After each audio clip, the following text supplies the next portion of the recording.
Tahun 1948, sebuah negara kecil berdiri di kawasan Timur Tengah.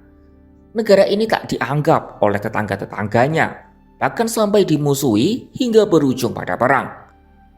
Namun meski tak diakui tetangganya, seorang rekan jauh mengakui kedaulatan negara ini.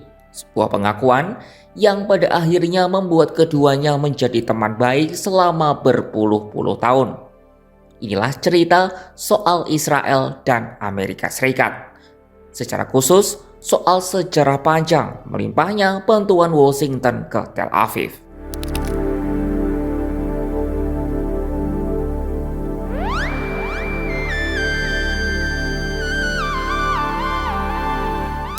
Berbicara soal alasan AS membantu Israel, kita perlu mundur hingga ke berdirinya negara Israel pada tahun 1948.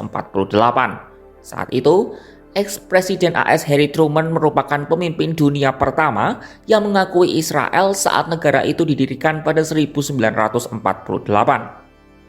Faktor geopolitik menjadi alasan utama AS membantu Israel. Intinya, Amerika Serikat membutuhkan sekutu yang kuat agar dapat menguasai Timur Tengah. Sebab, Timur Tengah yang merupakan lokasi Israel berada memiliki cadangan minyak melimpah serta mempunyai jalur perairan strategis seperti terusan Suez.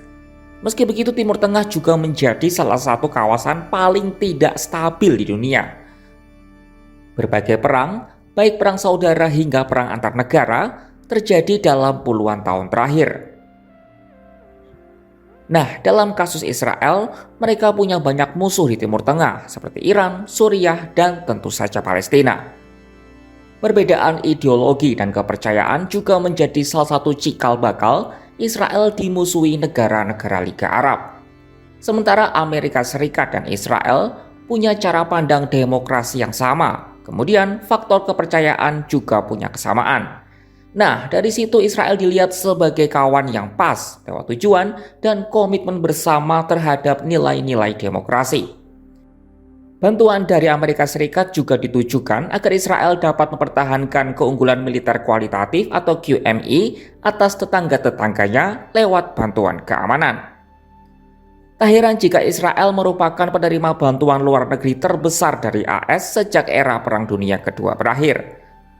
Selain itu, dalam tulisan artikel keluaran situs Defense Technical Information Center dengan judul Strategic Important Israel, Amerika punya 5 tujuan dengan menggandeng Israel sebagai rekan.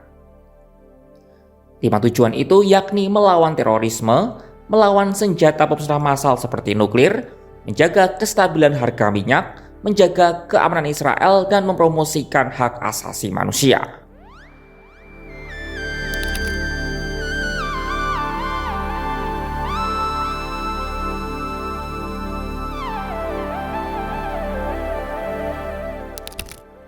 Sejak negara Israel berdiri hingga 75 tahun berjalan, mereka telah menerima bantuan ekonomi dan militer dari AS sekitar 310 miliar US dollar atau setara dengan 5.000 triliun rupiah. Porsi bantuan cukup besar terjadi dalam rentang 1971 hingga 2007 saat berbagai konflik melanda Tel Aviv dengan berbagai rivalnya di Timur Tengah. Kedua negara juga sudah menaikkan nota kesepahaman untuk memberikan Israel bantuan militer sebesar 3,8 miliar US dollar atau sekitar 62 triliun rupiah per tahunnya dan berlangsung selama 10 tahun. Masih belum cukup. Washington juga memberikan tambahan bantuan bagi Israel sejak dimulainya perang Israel dengan Hamas pada 7 Oktober 2023. Tambahan dana ini sebesar 8,7 miliar US dollar atau setara dengan 143 triliun rupiah per tahun. Jadi kalau ditotal, selama perang dengan Hamas berlangsung, Israel mendapat suntikan dana segar dari AS sebanyak 12,5 miliar US dollar atau sekitar 205 triliun rupiah. Lalu untuk apa saja uang sebanyak itu? Jadi, sebagian besar bantuan disediakan sebagai hibah di bawah program pendanaan militer asing atau FMF. Nah, dana ini harus digunakan Israel untuk membeli peralatan dan layanan militer AS. Misalnya seperti pembelian 75 unit jet tempur F-35 untuk memperkuat angkatan udara Israel. Sebagian lagi digunakan untuk mendanai program pertahanan rudal seperti Iron Dome, Arrow, atau David Sling. Tetapi belakangan Washington mulai memperlambat bantuan militernya ke Israel, bahkan hingga membuat Perdana Menteri Israel Benyamin Netanyahu mencak-mencak. Apa yang terjadi?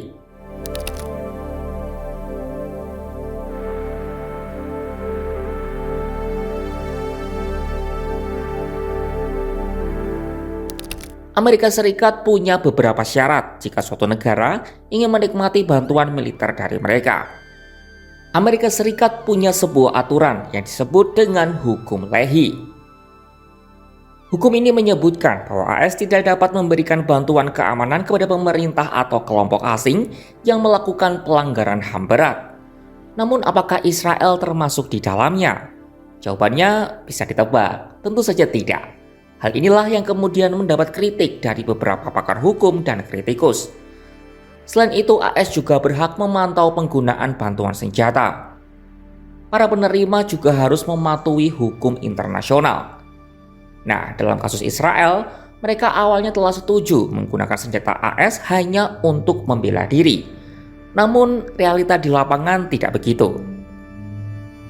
Serangan Israel ke Rafah yang menewaskan ratusan warga sipil Palestina, termasuk wanita dan anak-anak, nampaknya sulit ditolerir Washington.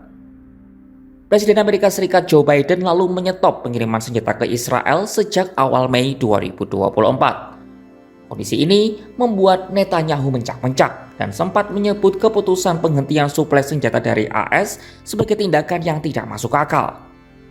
Lalu, dalam kondisi kedua negara yang kian merenggang, apa langkah selanjutnya yang akan dilakukan AS? Apakah mereka tetap akan berkawan dengan Israel atau malah membiarkan Israel bertahan dengan kekuatan sendiri? Mengingat Israel kini tak hanya melawan Hamas, tapi juga kelompok Hizbullah di Lebanon. Jawabannya, mari kita tunggu bersama dalam beberapa waktu ke depan, hanya di Kompas.com.